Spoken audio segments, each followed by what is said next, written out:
অতীত থেকে শিক্ষা নিয়ে সামনে এগিয়ে যেতে চান লিটন দাস। পাকিস্তানের বিপক্ষে টি-20 সিরিজে খেলতে নামার আগে ম্যাচ পূর্ববর্তী সংবাদ সম্মেলনে এমনটাই জানিয়েছেন বাংলাদেশের অধিনায়ক। সঙ্গে পাকিস্তানকে একটা হুঙ্কার দিয়ে রাখলেন, যে কোনো দলকে হারানোর ক্ষমতা রাখে বাংলাদেশ।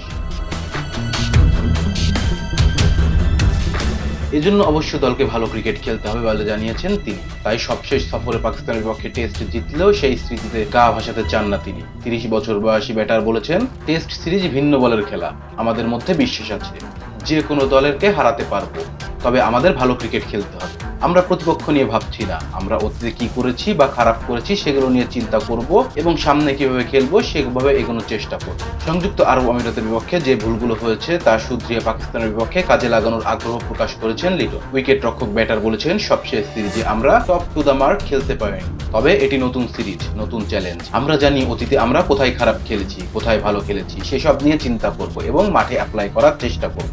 প্রথম টি-20 হাই স্কোরিং হবে বলে জানিয়েছেন লিটন। তিনি বলেছেন, পিএসএল এ আমরা যেমন দেখেছি এখানে কন্ডিশন একই, হাই স্কোরিং ম্যাচ হয় এখানে, তাই আমাদের ভালো ক্রিকেট খেলতে হবে। শুধু ভালো ক্রিকেটই নয়, মাঠে স্মার্ট হতে হবে আমাদের। আরব আমিরাতের কাছে সিরিজ হারায় ব্যাপক সমালোচনা শুনতে হয়েছে ক্রিকেটারদের। সেসব কানে না দিয়ে ভালো ম্যাচ উপহার দিতে চান লিটন। আলোচনা সমালোচনা হবেই, ভালো ক্রিকেট না খেললে এটা তো নর্মাল জিনিস, তবে আমাদের সবার চেষ্টা থাকতে হবে ভালো ক্রিকেট কিভাবে খেলতে পারি এবং আমরা জানি কোথায় কি ভুল করেছি। আমরা চেষ্টা করব ওই জিনিসটা যেন এখানে পুনরাবৃত্তি না হয়। আমার মনে হয় আমরা খুব ভারসাম্যপূর্ণ দল। চোটের কারণে অনেক আগেই সিরিজ থেকে ছিটকে গেছেন তাসকিন আহমেদ, আর একই কারণে শেষ মুহূর্তে পাকিস্তান সফরে নেই মুস্তাফিজুর রহমান।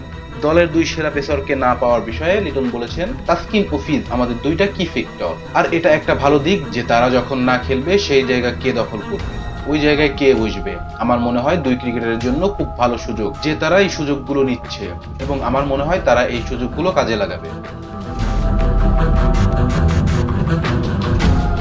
রেজন ইসলাম, বে স্পোর্টস।